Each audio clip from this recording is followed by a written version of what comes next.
राधे राधे।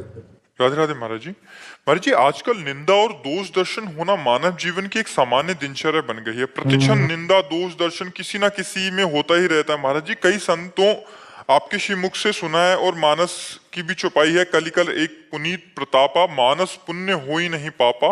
कलयुग में मानसिक पाप का दंड नहीं मिलता, तो क्या महाराज जी निंदा और दोष दर्शन मानसिक पाप है? लेकिन रुक ही नहीं पाओगे ना वाणी के, जो मन में आएगा वो वाणी में आ जाएगा। इतना संयम थोड़ी है कि मन की बात को काट सके। मन में आया तो वाणी में आ जाए, वाणी में आया तो अपराध लागू हो गया।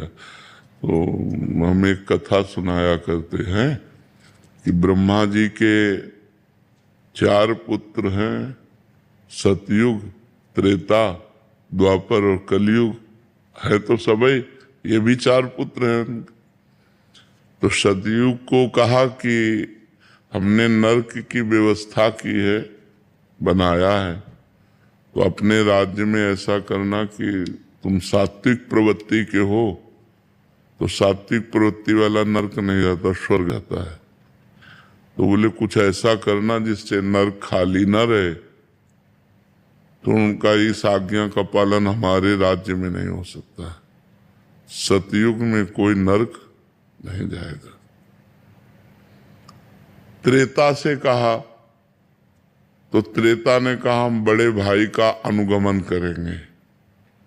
जैसे सतयुग में कोई नरक नहीं जाएगा, ऐसे त्रेता में कोई बिरला ऐसे अनुगमन, माने मैं चलने की कोशिश करूंगा पीछा। द्वापर से कहा तो द्वापर ने कहा आपकी आज्ञा का पालन करने का 100% प्रयास करेंगे। जब कलयुग से कहा तो कलयुग ने कहा जैसे बड़े भाई ने कहा हमारे राज्य में सतयुग में कोई नरक नहीं जाएगा, ऐसे हम 100% प्रयास करेंगे कि आपका नरक हाउसफुल रहे, कोई स्वर्ग या वैकुंठ न जा पावे। तो एक कलयुग है, युग धर्म का प्रभाव है। झूठ बोलना एक बातचीत रह गई। पहले लोग डरते थे कि मैं झूठ बोलूंगा पाप लग जाएगा। नहीं, असत्य सम पातक पुंजा, झूठ बोलने के बराबर कोई पाप नहीं है। लेकिन क्या माना जा रहा है? झूठे ही लेना, झूठे ही देना, झूठे ही भोजन, झूठ से बेना। बोले आओ कुछ खा लो, बोले नहीं पाया है, और बिल्कुल पाए नहीं है, लेकिन बोल के आ रहे हैं। बोले हम आपसे मिलना चाहते, कहाँ हो? बोले इस समय तो मैं आगरे में हूं। 1 सेकंड में झूठ बोल देते। ले, झूठ बोलना आज कोई पाप नहीं माना जा रहा, किसी की निंदा करने से कोई डर नहीं रहा। तो ऐसे ही हमारे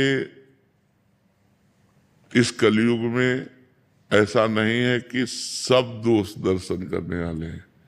सैकड़ों श्रद्धालु हैं।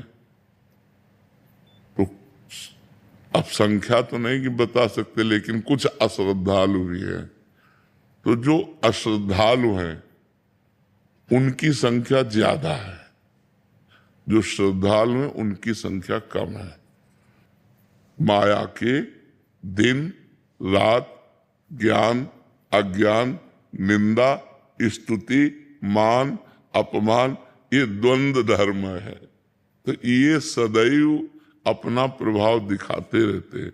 इन्हीं के प्रभाव से बचने के लिए नाम जप, सदग्रंथों का स्वाध्याय, जो गुरुजनों की वाणी है उसका मनन पठन, इसी से हम बच सकते हैं और कोई उपाय नहीं है।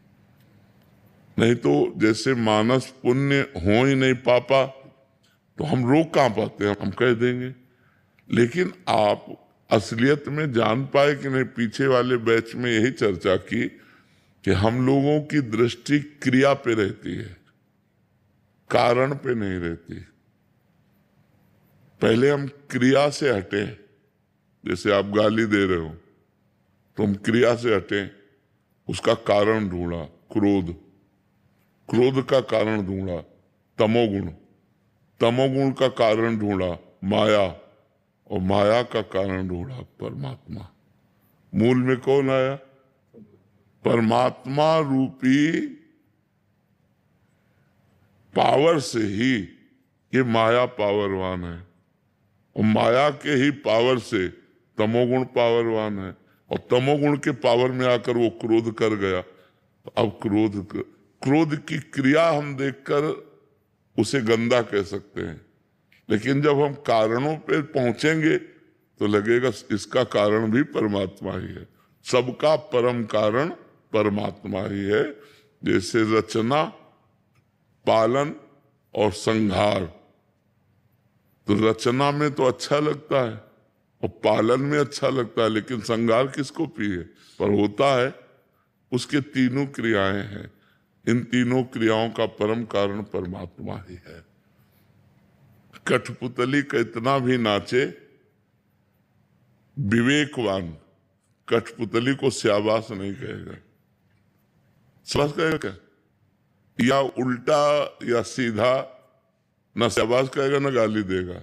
नचाने वाले पर दृष्टि जिसकी है वो कठपुतली को शाबाश नहीं कहेगा कि भैया ये क्या है, वो पर्दे के पीछे से अंगुली चला रहा है।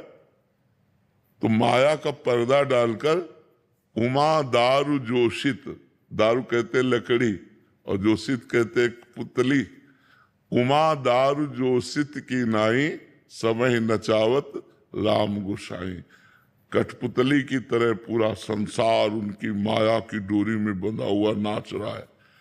अगर इससे नाचने से बचना है तो मामे वे प्रपद्यंते माया में ताम तरंतिते, भगवान की शरण में हो जाए, भगवान का नाम जप करे तो माया मुक्त हो जाए। Yeah.